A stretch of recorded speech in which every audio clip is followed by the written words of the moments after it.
Color is a very important and widely underestimated creative tool for filmmakers. It can drive a narrative, so as a storytelling tool. It can create atmosphere. It can evoke a certain effect in audiences.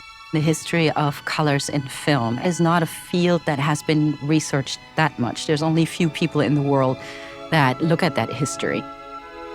One of the goals of our exhibition is truly to show how complicated and how hard the evolution of color technologies actually were. So visitors think more about color, understand color as an artistic expression for film, and how well and thought through and intentional it is.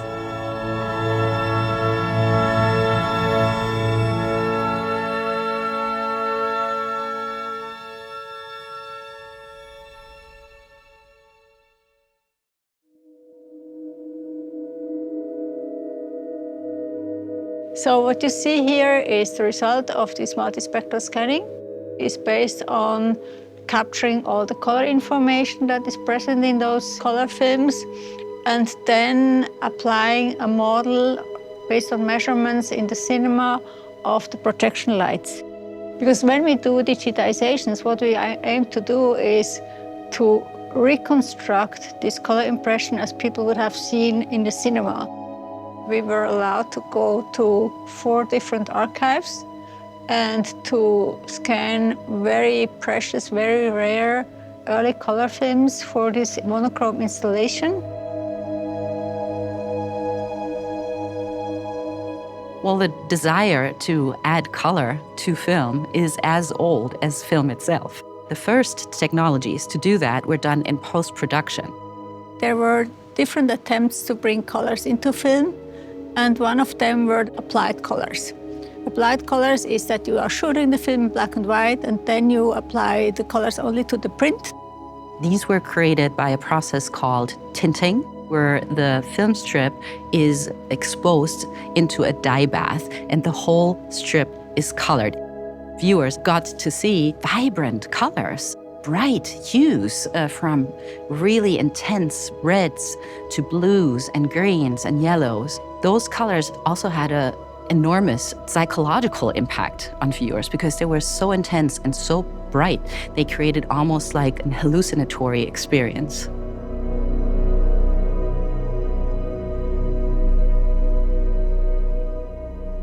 We put some film in we loaded the Technicolor 3 with some film and we decided to show it open just to make it clear that there's actually 3 film strips running through. And this Panavision is a special Panavision camera because it shot 2001: A Space Odyssey.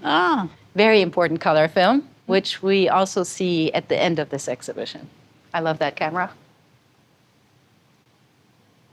One of the early approaches to bring color to film was to cut out stencils from the tiny frames and then send this through this machine here. This was then printed through the stencil onto the film. And usually they applied 6 to 8 different dyes to one frame to give a color impression that was more close to the natural type of color rendition. This stenciling table that we see here, so if you imagine at the time there were hundreds and hundreds of them. Yeah, these were kind of big workshops where like 150 women were working. Women have been associated with color and color production even before the invention of cinema. They were busy with coloring postcards, photographs, magic lantern slides, which was the predominant narrative visual medium for a long, long time. And that just sort of continued in early film. The studio run by Elisabeth and Bert Tullier, a mother-daughter duo, they hand-painted and later stenciled films. And you can imagine how much labor that was. 1 second of film is 24 frames, and each frame had to be painted by hand. The role of women in color technologies was often overlooked, but it's also underestimated because it looks like a factory, it looks like it's sheer labor. But what people often forget, that it wasn't just labor, they also required tremendous artistic skills. They had to have a steady hand. They needed to know how to draw a line. And this was a creative work. So we're trying to show this here and portray these women not only as workers, but also as creative, artistic people.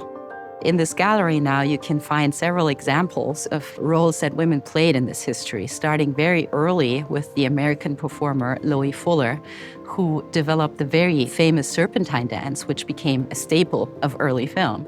And that dance was originally a stage dance. It had to do with a lot of flowing textiles and movement, and she put color on her costume.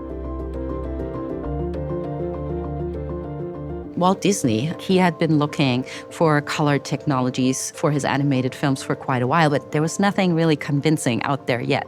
And then one day, Herbert and Natalie Kalmus from Technicolor came and gave a presentation.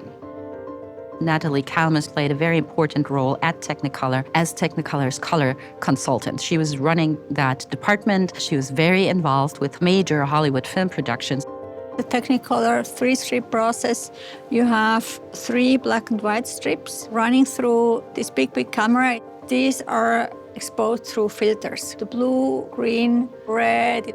There's a device, the so-called beam splitter. The light falls into the lens and the beam splitter divides the colors, and the 3 strips each record different color.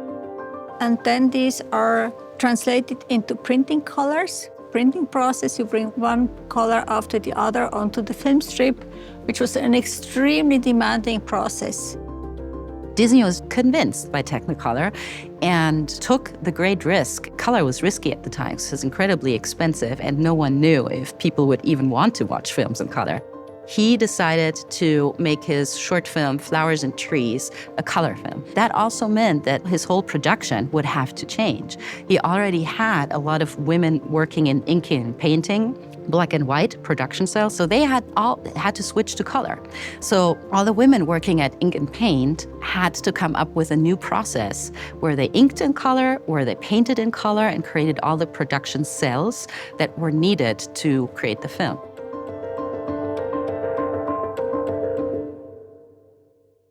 Technicolor was also an extremely expensive process. When there was a change or the introduction of the so-called chromogenic stocks, where you had the color, the dyes already embedded in the negative in the camera.